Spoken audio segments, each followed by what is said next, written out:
This video is a critique and is therefore protected under fair use. Why hello there, Obsidian Madman here. These are the top 10 most destructive robots to compete in modern Battlebots. While most of the ranking is based on previous battles, destructive potential is also a factor I kept in mind when putting the order together. Essentially, if a bot is known for tearing other bots apart, then it's here. Let's jump in. Number 10, Witch Doctor. Witch Doctor is everyone's favorite duo that attracts more bad luck than a one-leaf clover. Shaman's great and all, but it's the main bot that dishes out the hits. It's equipped with a skull-shaped drum spinner and an extra thick blade to defend against spinner attacks. While it wins less than it should, it never goes down without dishing out a hit or two, usually.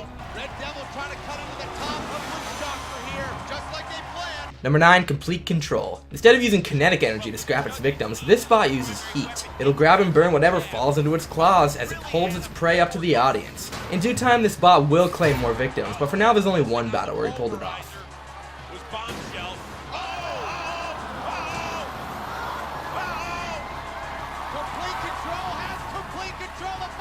Still glorious.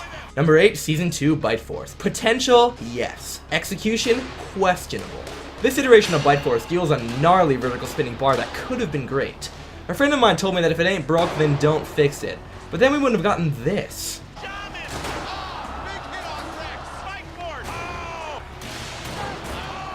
Put a plate over that exposed chain and you've got yourself a monster. It wasn't a conventional redesign, but certainly one I look forward to seeing in the future.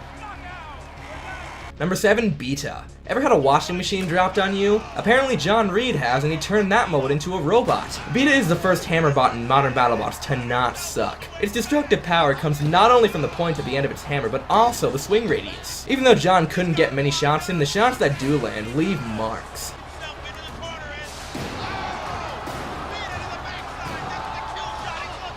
Other hammer bots should take note.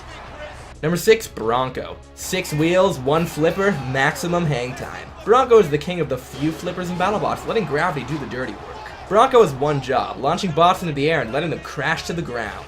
Bronco is very good at this. Phenomenal driving and a bulky design allows Bronco to take control of all of his battles.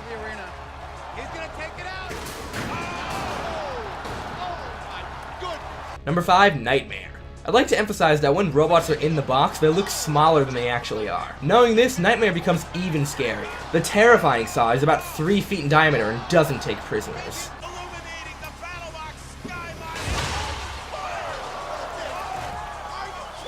There are 2 teeth on the edge of the saw that give it the extra punch. It also rotates in either direction. While the 3-wheel design does cause stability issues, the destructive potential and iconic look make up for any design flaws.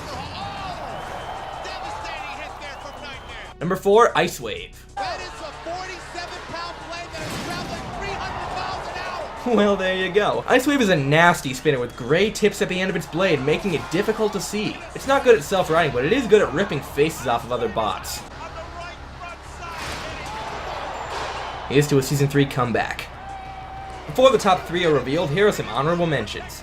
Cobalt. First of all, Cobalt is essentially the same as Robot War's favorite Carbide. Knowing this, it was surprising we only got 2 battles out of it. Cobalt did show tons of potential in both fights, making me look forward to any future battles. Hypershock. It's had some great moments, but not enough destruction or reliability to set it apart. Give a few parts an upgrade and this will be a bot with some serious hits next season. Stinger. It doesn't have a spinner or hammer, but it's very good at turning kinetic energy against its opponents. It's easy to disregard this design, but just ask Warhead how it did. Now that those are taken care of, on to the top cut. Number 3, Minotaur. Finally time to talk about my favorite bot. Minotaur is a dense drum spinner with a 70-pound drum that rotates at 10,000 RPM. All 250 pounds is packed into that tiny space, which allows Minotaur to dish out hits like these.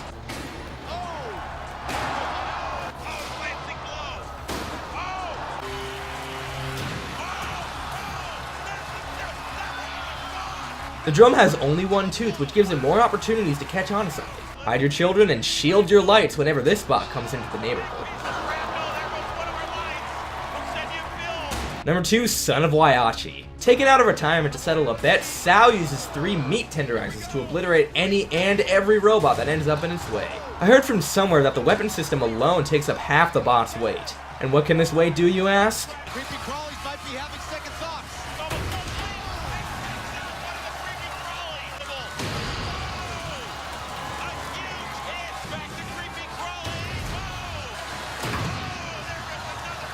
It's too bad we only got to see 2 successful battles with this terror. You can bet more bots would bite the dust at the hands of this legend if the chance arose.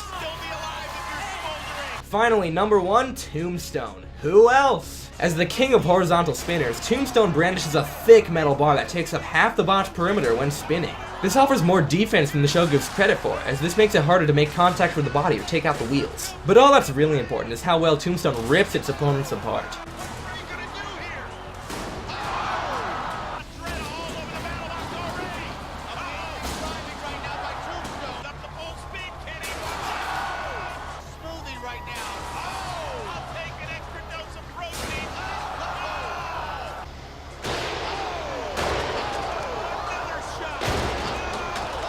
With all of Tombstone's knockouts in modern Battlebots, it easily takes the top spot as the most destructive Battlebot. Well, I hope your favorite bot was here. This time I wanted to make something the fans would appreciate. Tell me down below what my next ranking should be. I've got stuff planned, but your input is what drives these videos. But whatever your thoughts are, I'm Obsidian Madman. Peace out, folks. I look forward to your return.